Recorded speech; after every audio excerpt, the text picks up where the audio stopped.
Hey, this is Ryan from 60 Cycle Hum, the Guitar Podcast. I'm fresh back from NAMM, and there's a few things I want to talk about and recap before my memory fades too much. I'm sure I'll cover it on the podcast, but it's going to be a couple days before we get to that. So here we go. 4 of my top 10 favorite things from NAMM 2018. I'm going to lead the list in no particular order.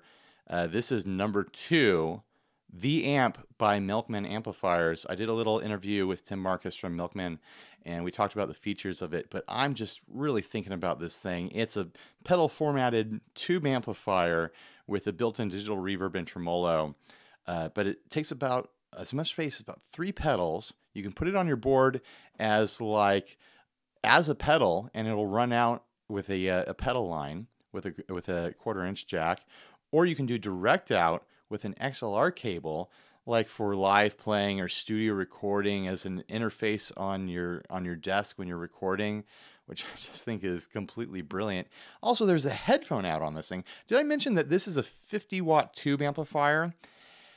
And there's a speaker out, so you could use this thing as a head. It just sounds so fantastic. I'm a big fan of Tim Marcus's beautiful ears. I mean, I think when you're talking about someone who makes amps, you want someone who can hear like a good amp. I think Tim Marcus can hear what a good amp is supposed to sound like, and you can hear it in the amp, in this pedal that he's made. It's got this just perfect audio quality that reflects his brand, and I'm just really excited about it. I got to play around with it a little bit at NAMM, and it lived up to the demos. It's really hard to hear at NAMM. It's really hard to hear anything at NAMM. But when you hear something good, it stands out, and that pedal just really stood out to me, and I'm pretty excited about it and thinking about it a lot. The next thing I'm excited about, we'll call this number 5 in my top 10 things that excited me at NAMM. The Source Audio Ventris. So this is a reverb pedal that I think it came out a little while ago. It might have even come out summer NAMM or something like that. I can't quite remember. But I remember when it was, first coming out, it was teased and people were like, Ryan, you got to check out this pedal. It's got a spring reverb setting and it sounds really good. So I watched some videos and yeah, it did sound really good. But if you have been watching this channel for a long time or listening to the podcast, I'm always chasing like the Fender outboard reverb, like surfy drip, like a heavy drip, and it's super hard to find it in pedals. The best example so far has been the Boss FRV1, which is now discontinued. So I was standing around NAMM, hanging out and drinking, talking to people and stuff like that. And so Aaron Abubo from the Gear Slum podcast walks up to me and he's like, Ryan, they put a new model on the Ventris. You have to go to Source Audio right now and check this thing out. So I finished my drink. I said goodbye. I walked over there. I put on the headphones and I'm playing around with it. I'm like, it sounds like the normal spring setting. The guy working there, I think his name was Jeff, walked over and he turned the knob. He could tell what I was getting at. He turned the knob to this in-between position. And suddenly I hit one note, like one palm muted note on the E string. And there it was. It drips. It has a real drip, and it sounded really, really, really, really, really, really, really good. And I stood there and I played it for a couple minutes, and my mind was just like blowing out the back of my head. I felt nauseous. I felt dizzy. I was like, my heart was beating a million miles an hour. I'm like, this is it. They've freaking done it. They put a real drip in a pedal, and I was just completely floored by it. And the guy is standing there, Jeff is standing there, and he was probably weirded out. I was probably like mumbling things to myself and like looking like I was about to slip into a seizure. I gave him my card. I was like, I need this pedal. Either you can send it to me for demo, we can work something out. If I don't ever hear from you, I'm going to buy it. I'm just going to buy it. So thankfully, he ended up looking up all my other reverb videos, and he wrote me pretty soon after NAMM. I want to say like on Tuesday. And I was like, I watched all your videos. I want to get one in your hands, and I want to see what you can do with it. So as far as I'm aware, I got goosebumps right now. thinking about this thing again. I just got a shiver. As far as I'm aware, there's one headed to me right now, and I'm going to really explore this outboard spring setting that's on it. And, there's so much else to cover with the Ventris. It's a reverb machine. There's so much to do. From what I understand, it's got 2 different processors in it that allow you to either stack different reverbs and mix them in unique ways, and it has a stereo out, so you could send one reverb to one channel and one to the other, is what people are telling me, which sounds crazy.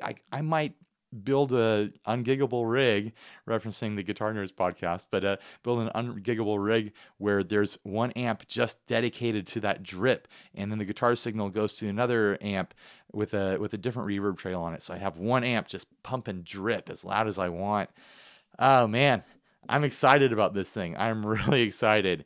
So the next 2, I think I'll combine together as one thing, because it's what I'm thinking about for what I'm going to do for demos for this coming year, at least the beginning of this coming year. At Summer NAMM, I picked up the Epiphone Les Paul SL, and that did really well for me as far as demo videos go.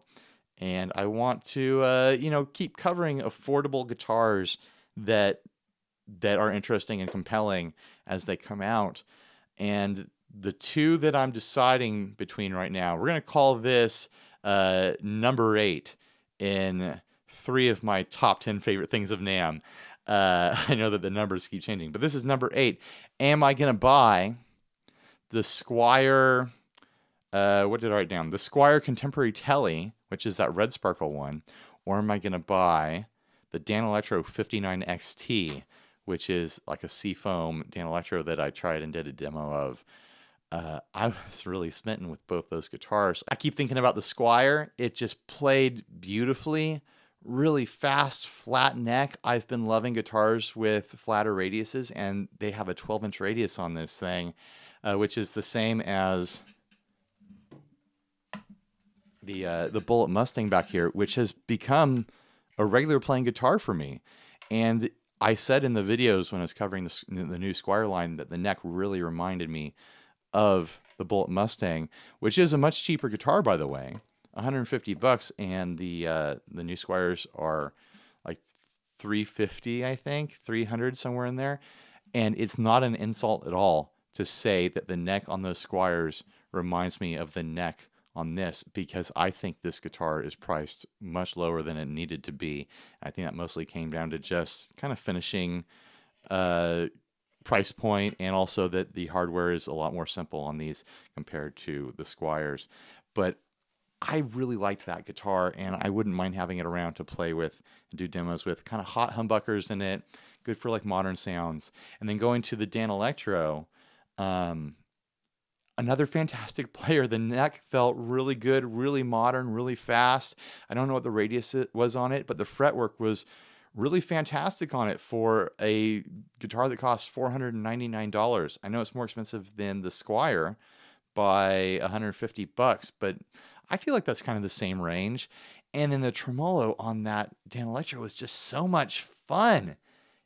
It's just so loose and fluttery and expressive. Some of you have been watching my other older videos know that I've been wrestling with the trim on this project right here, trying to get it as loose as I can because I love the loose trim on my Strat. The Danelectro just has it already, and the lipstick humbucker in the bridge and P90-ish pickup in the neck, they both sounded great in person. It might have been the giant vintage dual Showman amp that they had in the Danelectro booth, but I thought it sounded pretty dang good. So I need to decide which of those guitars would not only be best for my rig, for like doing demos and playing, but also which one like people want to see more of. I think the Squier's got a lot more views so far, but I got that demo up 2 days earlier than the Danelectro video, so they are kind of at pace with each other. I'm going to put some sort of little quiz thing, the little I button. It'll be up here somewhere. Let me know if you think I should buy the Squier or the Danelectro, and I'll use that kind of as an indicator. I know some people will probably say both. Well, anyways, that's been my 3 of my top 10 favorite things from NAMM 2018. Thanks for watching. Please like, subscribe.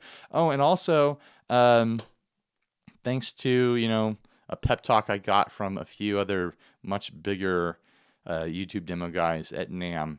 I've started a Patreon page for this channel. I'll have a link down in the comments. If you want to support this channel, most of the content I make here is unpaid. You might have seen my video where I talk about, you know, the realities of, you know, what happens with demo channels, how they work. I make a lot of content here that is completely unpaid. And I'm doing it just because I think the audience will like it. And of course, if I get a lot of views on something, then I make a little bit of revenue from Google ads. But it's really, you know, it's pennies. It's not very much. So if you like what I do here, and you want to support it, and I'm still figuring out rewards for the different levels, but anyone who, you know, is part of the crowdfunding that we do with the podcast knows that we take care of the people who support the show. So this is a completely separate Patreon from the podcast. It's just for the YouTube. It's to put money in my pocket so that I can justify the time I spend making these videos. All right, I'm not going to tell you about that anymore. Go check out the link, I guess. Like, subscribe, dislike, leave me rude comments. You know I can deal with it. All right, later, guys.